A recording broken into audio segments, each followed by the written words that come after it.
Hi, I'm Vicky. I'm glad you're here. Today I'll be doing a swatching in my Indigo by Artway art journal, which has the most yummy handmade papers inside. This is from India and it's available on Amazon. So these are some of the earlier swatching videos that I've made using some of my moody darker colours, and today I'm just going to swatch out some reds, pinks and browns. So there won't be any blues or greens in this swatching, but there'll be lots of other yummy colours. And I'll save the blue and green swatching for the next video. First colour is Pyrrole Scarlet. This is a lovely orangey red and it's non-granulating. It's medium staining and it is semi-transparent. The next colour is Permanent Alizarin Crimson, and it is also medium staining, but it is a transparent colour. And Alizarin Crimson is non-granulating as well. So these are two very lovely vibrant reds, and I like to use these quite a bit. The third colour is Quinacridone Rose, another non-granulating colour, and it's medium staining and it is transparent.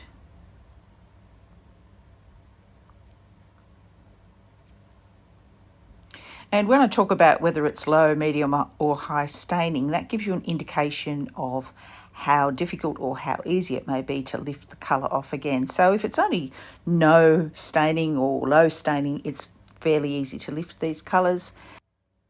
But if it's medium staining to high staining, then it's more difficult to lift off. So this is Aussie Red Gold, and Aussie Red Gold is low staining and it is non-granulating and it is transparent. And I think I made a bit of a boo-boo with this next colour, so I'm going to show you how I fixed this mistake. I started off thinking I was putting on some Imperial Purple, but this is actually Potter's Pink. So once I've realised this, I thought, you know, it's down now. I need to lift some of it off. So I'm putting some water on there just to lift the colour if I can, so that it's a little bit lighter. And I'll come back to that and I'll completely recolour it with a different colour in a moment. But for now, I'm adding Rose of Ultramarine. And Rose of Ultramarine is one of my absolute favourite colours. I think a lot of people really like this colour. It's just a beautiful mauvey purple and it's gorgeous. It's granulating and I think that's part of its appeal for me. It's also medium staining and it's transparent. The next colour is Shadow Violet, and Shadow Violet is a really fun mixer. So with Shadow Violet, it is granulating. As you can see, it's quite heavily granulating there. And it's low staining, but it breaks open into two pigments. So it becomes partly pink and partly grey. And it's really a pretty colour. The next colour is Potter's Pink, and which is exactly the same as the colour next to it. But I wanted to put Potter's Pink in this column because I want to go over it with quite a few coats so that you can see how granulating this is. It is a beautiful granulating colour and it is low staining and it is semi-transparent. So we have two Potter's Pinks lined up next to each other. I'm going to fix that in a moment, so forgive me my error there. But this is Indian Red. Indian Red is a beautiful colour. It is very opaque. It is the most opaque of all the colours I'm using. It's granulating and it is medium staining. And I'm just going to use a pencil to write in the names there because this is a very rough paper surface. I don't really want to use a Sharpie on it because the ink will just skip. Now the next colour I'm using is Raw Sienna Light. That's the one, yes. Raw Sienna Light, and this one is a good colour as well. Well, I like all these colours, that's why they're in the list. But it is non-staining, it is non-granulating, and it is semi-transparent. A very useful colour to have in your toolkit. The next colour is Yellow Ochre, and this is a granulating colour. It's low staining and it's transparent. The next colour is Goethite, which I love. It's one of my particular favourite granulating colours because it's a beautiful warm brown and it's low staining and semi-transparent.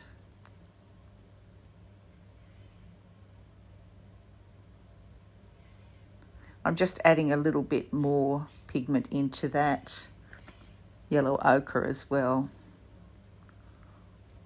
And while I'm at it, I may as well add some to the raw sienna light. You can see as the paint dries, it's really becoming much lighter, and this is how watercolours work. So in order for you to see deeper colours, I'm going to do a glaze over every colour once it's dry. Now I'm just going to turn this upside down because I'm a left-hander and my paints are on the left, so I couldn't fit this in the shot any other way than turning it upside down, but I'll turn it right side up when I get a chance. This colour is quinacridone burnt orange. This is granulating, it is low staining and it is transparent. This next colour is burnt sienna, which is a granulating colour. It's non-staining and it is semi-transparent.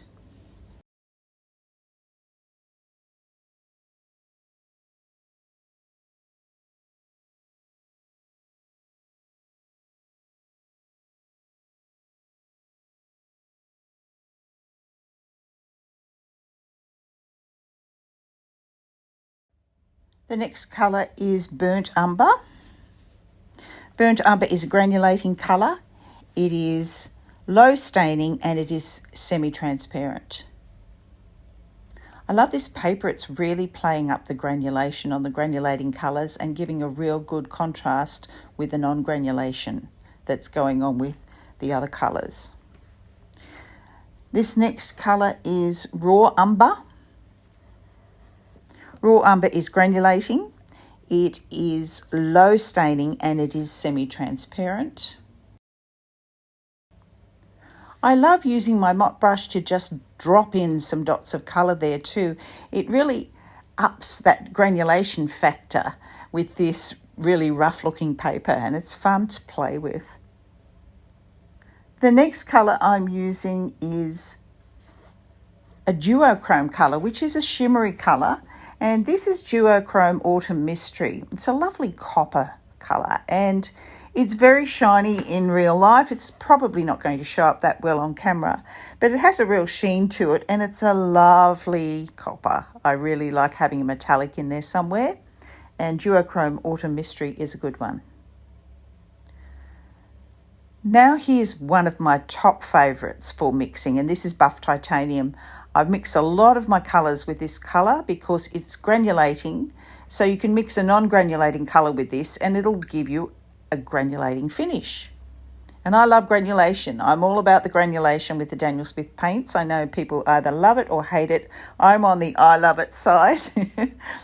So the next colour is Hansa Yellow Light, and this is almost a neon yellow. But I like this colour because it's great for underpainting leaves. So if you're doing a botanical piece and you're painting leaves, you can do all your underpainting in this yellow, and then once it's dry you can add your green over the top and it gives off this most beautiful golden glow when you let a little bit of this yellow show through. So it's a great colour for that.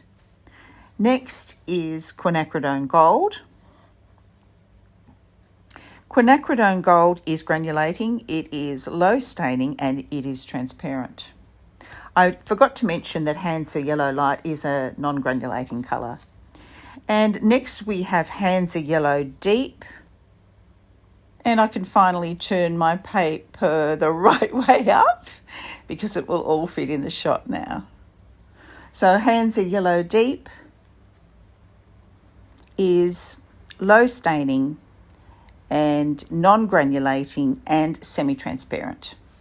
So there's the first layer of our colours done, and what I'm going to do now is I'm going to bring in that glaze, that second layer of colour, to show you the depth of the colours, and you can see how much that changes the look. This is the Indian Red, and Indian Red is the most opaque of all the colours. It's completely opaque. Adding a little bit more here and there, and I'm going to put some music on while I do this. Enjoy the rest of the swatching.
Thank you so much for watching and happy painting. I'll see you again next time. Bye for now.